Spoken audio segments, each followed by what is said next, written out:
இன்னைக்கு திண்டுக்கல் தலப்பாக்கட்டி ரெஸ்டாரண்ட்லேருந்து ஒரு பிரியாணி ஒன்று ஆர்டர் பண்ணியிருந்தேன். 45 நிமிஷம் கழித்து வந்திருந்து.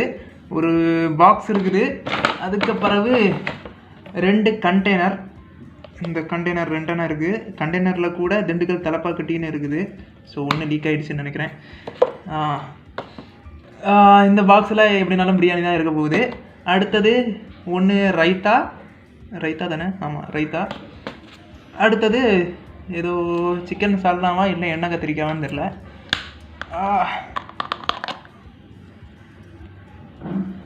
ஆனால் டேஸ்ட்டை பார்க்கும்போது எண்ணெய் கத்திரிக்காய் மாதிரியும் இல்லை. ஒருவேளை சிக்கன் சால்னாவாக தான் இருக்கும். அடுத்து இன்னொரு பாக்ஸில் ரைத்தா இருக்குதுன்னு நினைக்கிறேன். எஸ், ரைத்தா இருக்குது. அடுத்தது பிரியாணி ஓப்பன் பண்ணலாமா?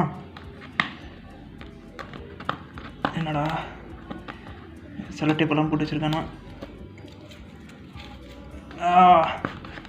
ஓப்பன் பண்ணுறா.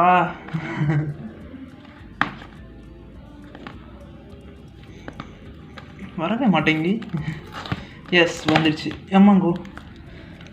எஸ், ஃபைனலி த தலப்பாக்கட்டி ரெஸ்டாரண்ட்லேருந்து ஒரு பிரியாணி.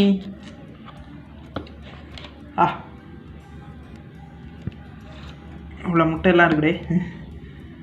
முட்டை இருக்குது. இது என்னது? ஓகே, பிரியாணி ஓப்பன் பண்ணியாச்சு. இனி சாப்பிட வேண்டியதான் பாக்கி. Happy Sunday. எல்லோரும் நான்வெஜ் எடுத்துருப்பீங்கன்னு நினைக்கிறேன். வச்சிடலாம் இதை.